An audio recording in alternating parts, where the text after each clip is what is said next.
Banjir Sumatera dianggap tak mencekam? Saldi Isra kritik pedas pernyataan Kepala BNPB soal banjir Sumatera. Wakil Ketua Mahkamah Konstitusi, MK, Saldi Isra mengaku sedih setelah mendengar pernyataan Kepala Badan Nasional Penanggulangan Bencana, BNPB, Letjen TNI Suharyanto mengenai persoalan banjir yang melanda Sumatera. Dalam sebuah kesempatan sebelumnya, Suharyanto sempat menyampaikan bahwa kondisi banjir di Sumatera hanya tampak mencekam di media sosial, bukan pada situasi nyata di lapangan. Ucapan tersebut langsung memicu kemarahan masyarakat, terutama warga yang terdampak banjir parah di berbagai daerah. Reaksi keras publik pun mendorong Saldi Isra turut memberikan komentar, menanggapi pernyataan Jenderal Bintang 3 tersebut.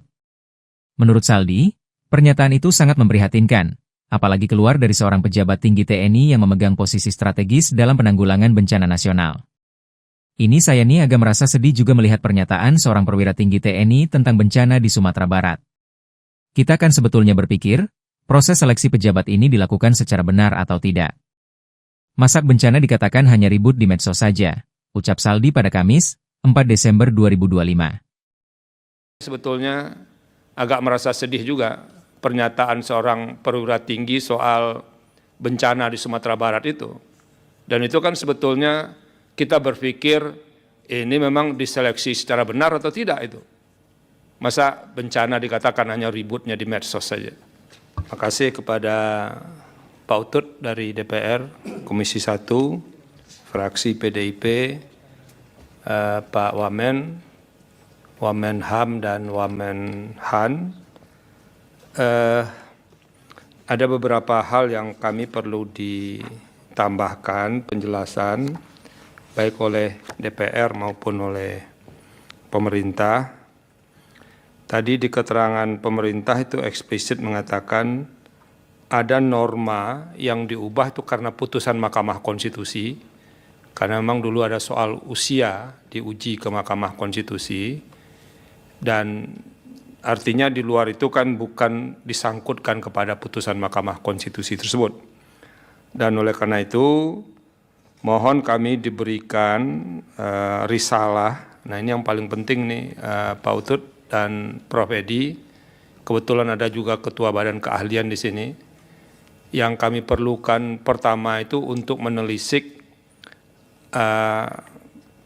risalah perumusan pasal-pasal yang dimohonkan pengujian ini. Nah kalau itu kami bisa menelusuri ini ada atau tidak enggak perdebatan ketika norma itu dirumuskan, sehingga kami tahu apa yang direncanakan dalam naskah akademik dan bagaimana itu diperdebatkan ketika norma-norma ini dibahas di DPR. Nah, sehingga kami tahu mengapa rumusan akhirnya seperti yang ada dalam undang-undang ini. Jadi tolong itu yang pertama, yang paling penting, karena ini kan pasti tidak bisa kami lacak dari putusan Mahkamah Konstitusi. Nah itu yang paling penting tuh Pak Utut. Jadi kalau yang soal usia tadi ada sangkutannya, walaupun ada pertanyaan berikut soal usia, tapi yang lain-lain ini mesti ada penjelasan sesuai dengan pasal yang dimohonkan pengujian. Yang kedua, ini menyangkut usia, meskipun di sidang sebelumnya dengan permohonan yang berbeda, itu sudah saya tanyakan juga. Tapi kelihatannya ketika itu pemerintah agak ragu menjelaskannya. Ini soal mengapa pembentuk undang-undang dalam hal ini dan DPR memaknai putusan Mahkamah Konstitusi itu membuat disparitas usia. Nah ini tolong dijelaskan. Terutama disparitas usia di level Pati itu. Bahkan khusus untuk bintang 4 itu dipisahkan pengaturannya dibandingkan bintang 1, bintang 2, dan bintang 3. Nah tolong kami diberikan argumentasi apa yang diperdebatkan ketika itu, sehingga perlu betul membedakan itu. Ini kan karena ada di kelompok perwira tinggi kan menciptakan diskriminasi antara perwira tinggi sebetulnya ini. Nah itunya kami yang harus dibantu penjelasannya Prof. Edi dan Pak Utut. Kira-kira apa betul alasannya, ini harus dibedakan. Pemerintah memang mengambil contoh di beberapa negara, ada 22 negara yang dicontohkan oleh pemerintah, tapi tidak jelas ini sumbernya dari mana, Prof. Edi. Tolong nanti kalau bisa, ini sumber-sumber usia ini dari mana bisa kita rujuk kebenarannya, satu.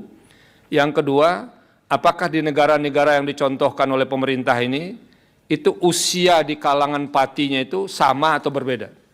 Yang paling penting itunya, karena fokusnya di situ kan perbedaan usia di kalangan pati itu.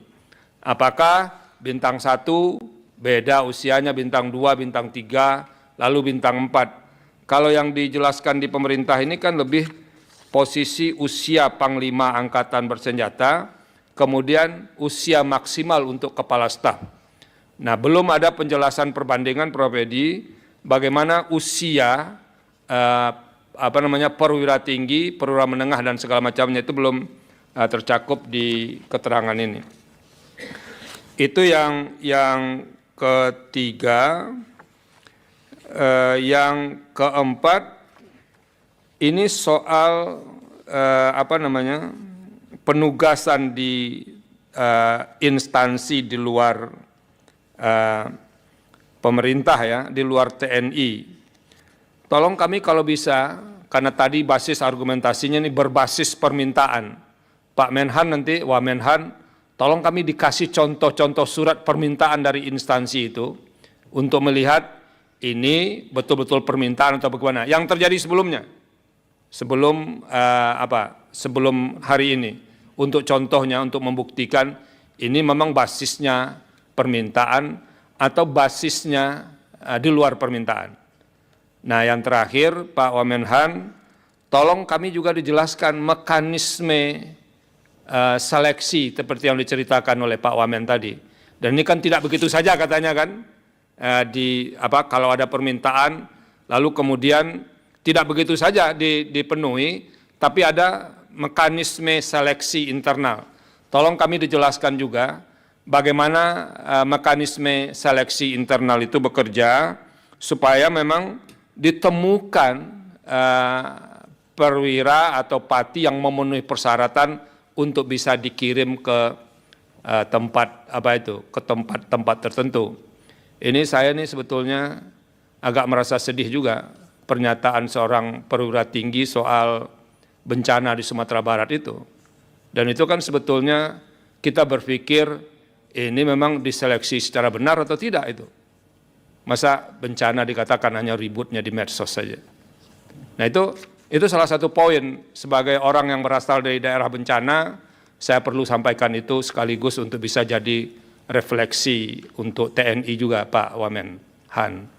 Nah, itu kira-kira yang perlu dielaborasi terkait dengan permohonan ini. Tapi sekali lagi, yang paling kami perlukan, Pak Utut dan Prof. Bayu, itu risalahnya itu. Tolong kami disampaikan risalahnya. Ini seberapa tajam perdebatan yang terjadi, ya. Kalau ada proses pertikaman lidah di antara anggota DPR, seberapa dalam nih pertikaman lidahnya, perdebatannya, untuk merumuskan pasal-pasal yang dimohonkan ini.